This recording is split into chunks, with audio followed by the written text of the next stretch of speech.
Assalamualaikum warahmatullahi wabarakatuh. Perkenalkan, nama saya Hidayati Siviani dari Universitas Nahdlatul Ulama Sunan Giri Bojonegoro, Fakultas Sains dan Teknologi, Prodi Teknik Informatika, kelas A semester 4. Di sini saya akan menjelaskan tentang pendidikan anti korupsi sebagai pendidikan karakter anti korupsi. Sebelum kita membahas apa itu pendidikan anti korupsi sebagai pendidikan karakter anti korupsi, kita harus mengetahui apa itu korupsi. Apa itu korupsi? Korupsi merupakan suatu tindakan seseorang yang menyalahgunakan kepercayaan dalam suatu masalah atau organisasi untuk mendapatkan keuntungan. Selanjutnya yaitu ciri-ciri korupsi. Ciri-ciri korupsi. Ciri-ciri korupsi ada 8, yaitu yang pertama yaitu suatu pengkhianatan terhadap kepercayaan. Yang kedua yaitu penipuan terhadap badan pemerintahan, lembaga swasta, atau masyarakat umumnya, yaitu dengan cara mengatasnamakan suatu lembaga tertentu, seperti mendapatkan hadiah undian dari suatu perusahaan, padahal suatu perusahaan tersebut tidak menyelenggarakan hadiah undian. Yang ketiga yaitu dengan sengaja melalaikan kepentingan umum untuk kepentingan khusus. Yang keempat yaitu dilakukan dengan rahasia, kecuali dalam keadaan di mana orang-orang yang berkuasa atau bawahannya menganggapnya tidak perlu. Yang kelima yaitu melibatkan lebih dari satu pihak. Keenam yaitu adanya kewajiban dan keuntungan bersama dalam bentuk uang atau yang lainnya. Yang ketujuh yaitu terpusatnya kegiatan korupsi pada mereka yang menghendaki keputusan yang pasti dan mereka yang dapat mempengaruhinya. Yang terakhir yaitu adanya usaha untuk menutupi perbuatan korupsi dalam bentuk pengesahan hukum. Lanjut ke bentuk-bentuk korupsi. Bentuk-bentuk korupsi. Sebenarnya ada banyak bentuk korupsi, tetapi di sini saya hanya akan menyebutkan bentuk-bentuk korupsi yang ada di sekitar kita atau pada umumnya. Pertama yaitu pemberian suap. Contohnya di suatu desa akan mengadakan pemilihan kepala desa. Pasti calon tersebut akan memberikan uang untuk menyuap masyarakat dengan tujuan untuk memilih dirinya. Yang kedua yaitu penggelapan. Contohnya, seorang pegawai negeri menggelapkan uang atau surat berharga untuk kepentingannya sendiri. Yang ketiga yaitu pemalsuan atau kecurangan. Contohnya, manajer keuangan menyembunyikan informasi keuangan, mengatur dan merubah laporan keuangan. Yang keempat yaitu pemerasan. Contohnya, membuat KTP.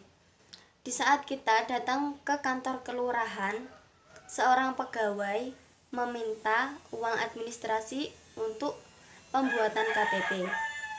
Di saat kita tidak memberi uang tersebut, maka pegawai tersebut tidak akan membuatkan KTP. Yang kelima yaitu pilih kasih.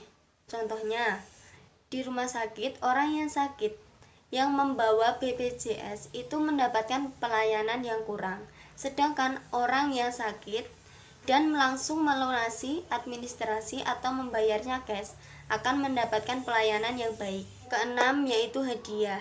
Contohnya sama persis seperti kasus nomor 4, yaitu intinya kita harus memberikan imbalan kepada orang yang membantu kita. Yang terakhir yaitu kerugian keuangan negara. Contohnya seperti pembangunan jalan. Pada anggaran rencana biaya tercatat 200 juta rupiah untuk pembangunan jalan. Padahal yang digunakan hanya 100 juta rupiah. Nah, sekarang kita masuk ke pembahasan, yaitu pendidikan anti korupsi sebagai pendidikan karakter anti korupsi. Pendidikan anti korupsi sebagai pendidikan karakter anti korupsi.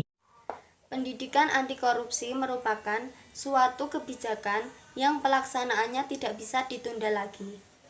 Kegiatan menanamkan jiwa anti korupsi dapat dilakukan dengan berbagai cara atau tindakan, di mana cara atau tindakan tersebut dilakukan secara terus-menerus. Ada beberapa cara atau tindakan, di antaranya melalui yang pertama keteladanan.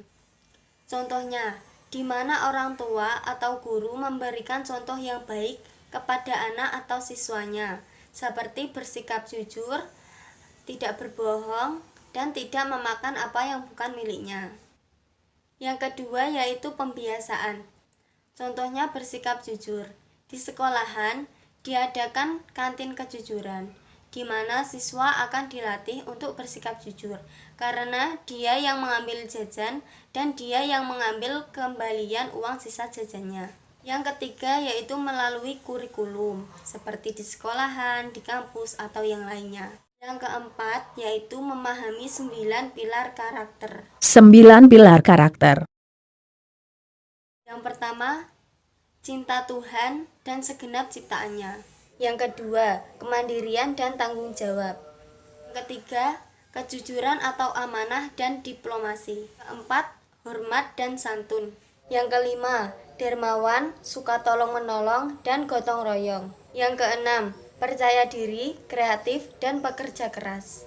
Yang ketujuh, kepemimpinan dan keadilan. 8. Baik dan rendah hati. Yang terakhir atau yang kesembilan adalah toleransi, kedamaian, dan persatuan. Dasar pendidikan karakter ini sebaiknya diajarkan mulai usia dini, atau yang biasa disebut oleh ahli psikologi sebagai usia emas. Karena usia ini mempengaruhi kemampuan anak dalam mengembangkan potensinya. Cukup sekian penjelasan saya.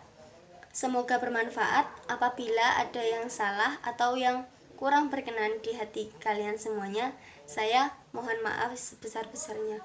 Akhirul kalam, Assalamualaikum warahmatullahi wabarakatuh.